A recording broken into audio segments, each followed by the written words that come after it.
Group ગ્રામ પંચાયત ભીલજાંબોલીના સરપંચને હોદ્દા પરથી દૂર કરવાની માંગ કરી.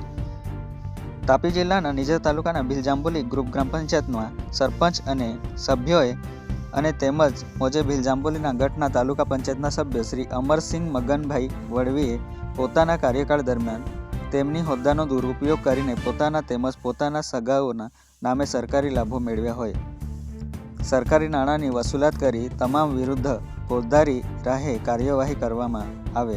કિરણ વસાવે, અમરસિંહભાઈ વડવી સહિતના આગેવાનોએ નિઝર ટીડીઓના રજૂઆત કરી છે. Suhas Vadvi, news time, Tapi.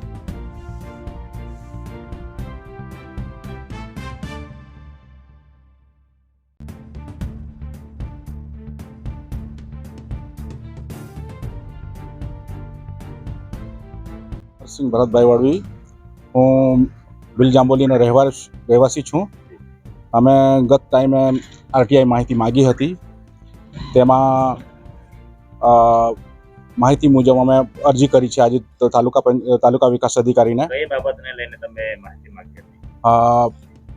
ગામના સરપંચ ડબલ વખત લાભ આપે છે એક જ વ્યક્તિને, અને તેમાં તાલુકા પંચાયતના સભ્યોની સંડોવણી છે. તેમાં ટોયલેટ સોગંદનામું કરીને આપે છે 2015માં અને 2021માં, અને પાછા ટોયલેટની મંજૂરી આપીને બહુ મોટું કૌભાંડ કરેલું છે આ લોકોએ.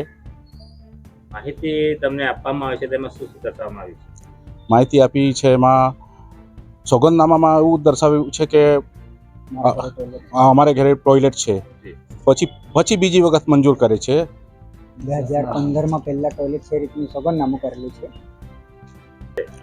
પહેલા આવાસ પહેલા બાપુજીના નામ પર લીધું 2 આવાસ, પછી તેની દાદીના નામ પર લીધું, પછી એના પોતે અમરસિંહ મગન છે એને પોતે લાભ લીધો, પછી આગળ ટોયલેટનો લાભ લીધો. પછી છતાં 2023માં પણ છે ને એના મમ્મીના નામ પર ટોયલેટ લીધું છે, એના ઘરવાળીના નામ પર ટોયલેટ લીધું છે.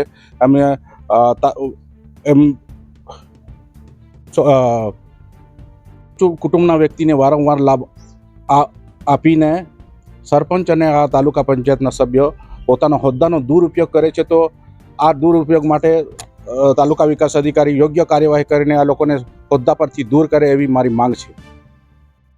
ભાઈ સુખલાલભાઈ વસાવે, ગામ ભીલજાંબોલીનો રહેવાસી છું, અને અમે આજરોજ ભીલજાંબોલી ગામમાં સરપંચ દ્વારા જે એક કુટુંબના વ્યક્તિઓને વારંવાર લાભ આપી અને એમના અંગત માણસોને, એમાં અમારા ગ્રામ પંચાયતના સભ્યો, એમને એ લોકોએ સોગંદનામું કરેલું છે કે અમને આ લાભ મળેલો છે, અને એ જ લાભ એટલે એ લોકોએ 2 વર્ષ પછી પાછો જ લાભ લીધો. એમના અંગત કુટુંબના વ્યક્તિઓ એટલે ગ્રામ પંચાયતના સભ્યો જે છે એમનો પતિના નામ પર, એટલે પહેલાં તો પતિના નામ પર ટોયલેટ છે, પછી આ જે પતિ છે એમની પત્ની એટલે જે ગ્રામ પંચાયતના સભ્ય છે એમના નામ પર ટોયલેટ પાછું લીધું છે. આવાસ એમના પિતાજીના નામ પર છે, પછી એમના માતાજીના નામ પર બીજું આવાસ આપેલું છે, એટલે પ્રધાનમંત્રી આવાસ કાં તો ટ્રાઇબલ આવાસ. એટલે એ રીતે ગૂંચવાડો ઊભો કરીને આ લોકોએ સરપંચ અને ગ્રામ પંચાયતના સભ્યોએ પોતાના હોદ્દાનો દુરુપયોગ કરીને આ જે ભ્રષ્ટાચાર છે, એટલે લોકોના સરકારશ્રીના પૈસા અને સરકારશ્રીની જે ગાઈડલાઈન છે આવાસો આપવાની કે ટોયલેટ આપવાની, એમાં એટલે વારંવાર એક જ કુટુંબના વ્યક્તિઓને લાભો આપે છે અને બહુ મોટો ગેરરીતિ કરેલી છે. તો સરપંચને અને આ જે સભ્યો છે ગ્રામ પંચાયતના, જે અમે અરજીમાં નામો આપ્યા છે, એમને તાત્કાલિક હોદ્દા પરથી દૂર કરી ઘટતી કાર્યવાહી કરે એવી અમારી માંગ છે.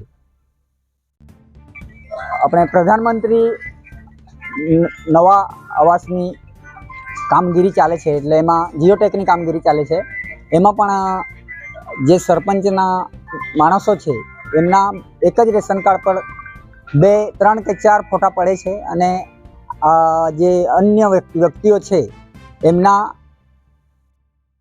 આવાસો માટે એમની પર આઈડી માગવામાં આવે અને તમારા 2 એક જ રેશન કાર્ડ છે એમ કરીને એક વ્યક્તિને કેન્સલ કરે એ રીતનું. અને જે અમારા જે ચાલુ વર્ષે 2024-25માં જે આવાસો મંજૂર થયેલા છે એમાં પણ આ રીતની કામગીરી થયેલી છે. જે સરપંચના માણસો છે એમને એક જ રેશન કાર્ડ પર માતાજીને અને છોકરાને અને એમની ઘરવાળીના નામ પર એ રીતે આવાસો આપવામાં આવેલા છે. અને સામે જે ખરેખર ગરીબ અને વંચિત કુટુંબો છે એમાં વિધવા બહેનો છે, એમને ખરેખર આવાસ આપવા જેવું છે. એમના કાચા મકાનો છે, એમના મકાનો કેન્સલ થયેલા છે અને જે